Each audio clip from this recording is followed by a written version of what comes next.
if you see it? So the market is actually stable and there is no frenzy, which is a good thing to be. So no investors there which drive up the prices. So I would say we have been stable for the last 2 years. It's good for the end buyer in some ways, right? We'll start seeing only the uptake once we see some positives because of the world economy. There's a lot of automation kicking in IT. So they are not increasing salary. A co-marketing partner for IRFS. Apart from IRFS, we have... Right now we are taking pre-registrations on our platform.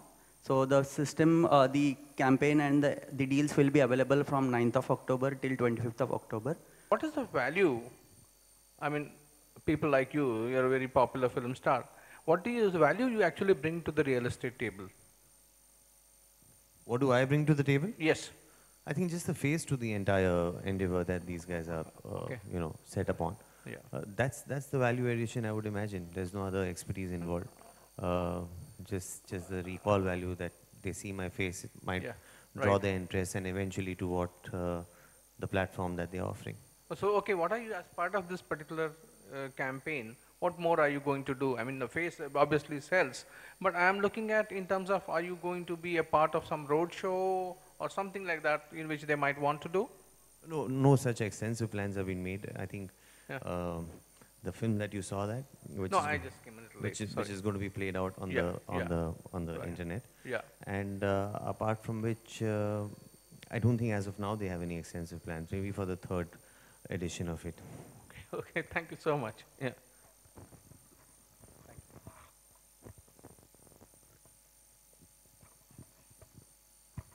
Hello. Sir, I have 3 questions for you.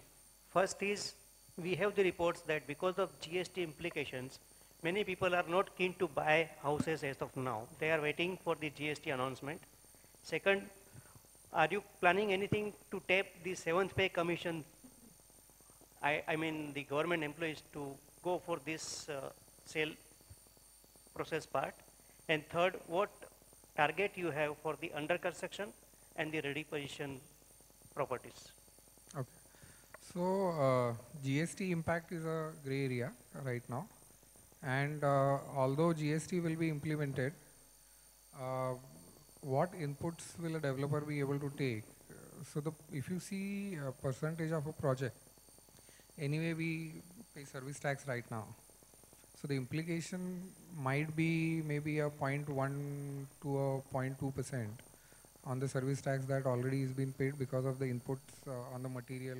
Can we take it or not? So there's a debate going on there. I don't think any of the developer can afford to stop his project because of GST, or even a buyer will stay back because the discounting happening in this period, or let's say the offers that are in this market. I don't think once the inventory levels are, what we are seeing a very tricky trend in the market. With GST and RERA and everything coming in, new launches will slow down. Because people, the bigger brands especially, will try to readjust, because real estate has been taken from the most unregulated and unorganized industry, and the government has not taken step 1, step 2, and they have taken them to step 10 of regulation, which is more than the banking. So there is going to be a lot of disruption that will happen in between. So actually, if you see next year, the inventory levels might drop down actually, when RERA kicks in and GST kicks in, because what are the tax implications, what are the legal implications, what are the risks added because of these. So people will play a wait and watch game rather than bleeding.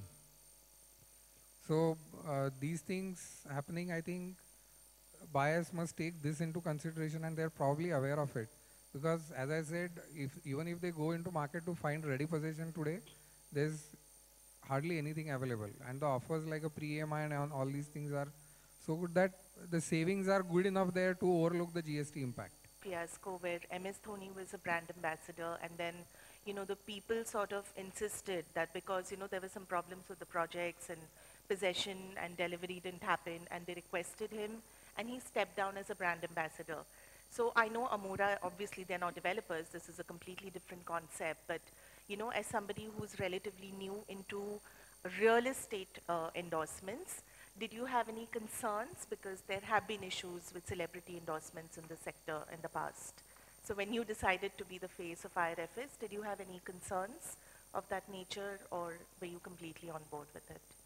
See, across the board, all kinds of endorsements that I undertake, legally I'm not bound by in which I'm answerable for any product that I endorse. And I think that's quite a well-known fact even amongst the people.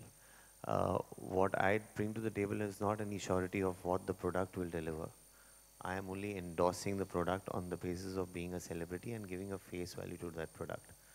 Morally, if I am endorsing a product and I feel responsible for it and I feel that I should step down as a brand ambassador or do a little more in whichever way I can to safeguard the interests of the people, then I possibly would.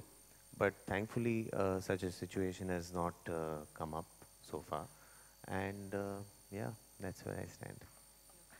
My next question is for the Amora team. So, I mean, we've been talking about, the whole home buying. The campaign says Ruka to Gaya. So have you ever had a Ruka to Gaya moment in your life where you just couldn't take a decision and the opportunity got lost? And how relevant Ruka to Gaya is? It's a lighter question. All the time, no? Yeah. Ab Ruka to Gaya is relevant every now and then, yeah. You may have so many situations, opportunities which you might have felt that had I acted upon at that point of time, it would have worked out for the better. And sometimes not. So, but yeah, all the time. Yeah, my question, hello, yeah. I want to know like how you safeguard your customers when it comes to dispute with the builder developers. So I would like to say, we are never going to do it based on a technology platform. We are an enabler to connect people to bring down the cost. Eventually, all the due diligence has to be done by the customer one more time. And the transaction has to be completed only if he's satisfied about what he's getting into.